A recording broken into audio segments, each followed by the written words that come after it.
বন্ধুরা, আপনাদের হাতের ফোন যদি চুরি হয়ে যায় কিংবা আপনাদের হাতের ফোন যদি হারিয়ে যায়, তা আপনারা চাইলে কিন্তু নিজেরাই লক করে দিতে পারবেন। তো বন্ধুরা, কীভাবে লক করবেন সেটা আজকে আমি শিখিয়ে দিব। তো যারা নতুন, আমার পেজটিকে অবশ্যই ফলো দিয়ে রাখবেন। আর আমার ভিডিওগুলো যদি ভালো লেগে থাকে তাহলে টাইমলাইনে শেয়ার করে অন্যদেরকে দেখার সুযোগ করে দেবেন। তো বন্ধুরা, আপনার ফোন যদি চুরি হয়ে যায় কিংবা যদি কেউ নিয়ে পালিয়ে যায়, তাহলে আপনি কীভাবে স্ক্যান লক করে দেবেন, তো সেই সেটিংসটাই আজকে আমি আপনাদেরকে দেখানোর চেষ্টা করব।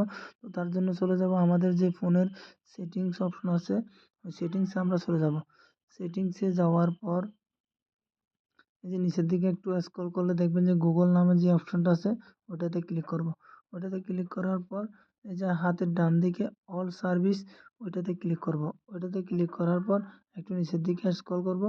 নিচের দিকে একটু স্ক্রল করলে এই যে দেখবেন ট্র্যাপ ট্যাপ ট্যাপ প্রোটেকশন, ওইটাতে ক্লিক করব।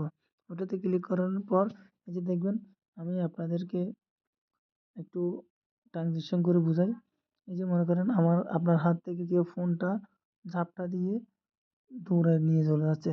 তো এটা কী করবে, গুগল যখন বুঝতে পারবে যে আপনার হাত থেকে ফোনটা কেউ ঝাপটা নিয়ে চুরি করে নিয়ে চলে যাচ্ছে, তাহলে কিন্তু ফোনটা অটো লক হয়ে যাবে। তো আমি আপনাদেরকে একটু ট্রানজিশন করে দেখাই।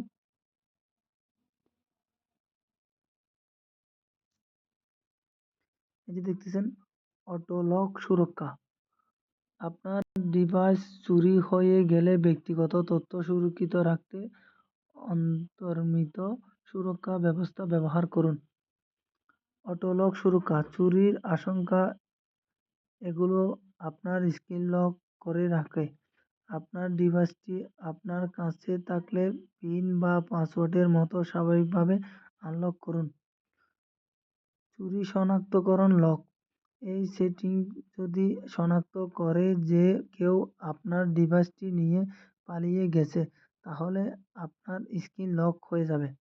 তার মানে আপনার ফোনটা যদি কেউ নিয়ে দৌড় দেয়, তাহলে কিন্তু সেটা অটোমেটিক্যালি লক হয়ে যাবে।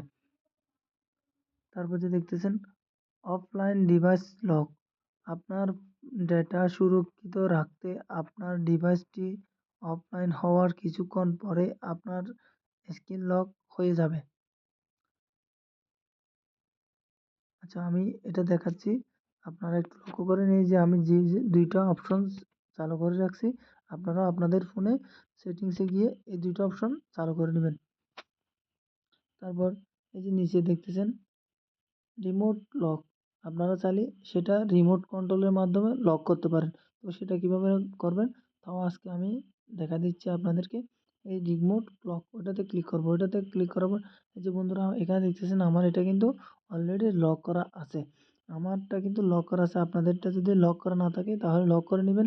এটা কীভাবে কাজ করবে, আমি আপনাদেরকে একটু ট্রানজ্যাকশন করে দেখাই দিব।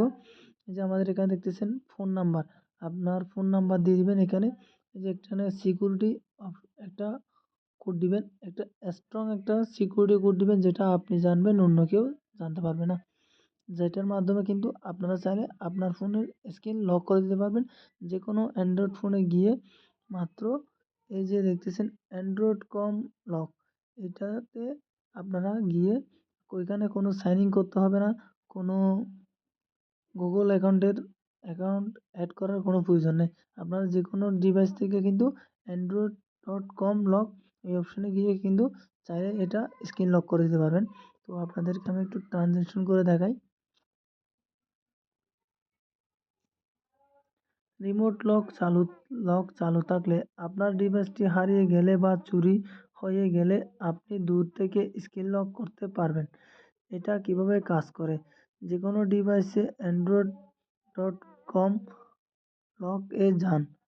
আপনার ডিভাইসটির স্ক্রিন লক করতে এই ফোন নাম্বারটি দিন।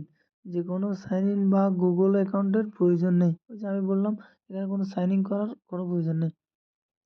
রিমোট লক ব্যবহার করার জন্য প্রয়োজনীয় তথ্য, এখানে ফোন নাম্বার দিবেন, আপনার একটা স্ট্রং একটা সিকিউরিটি কোড দিয়ে দিবেন, যেটা আপনি জানবেন, অন্য কেউ যাতে জানতে না পারে।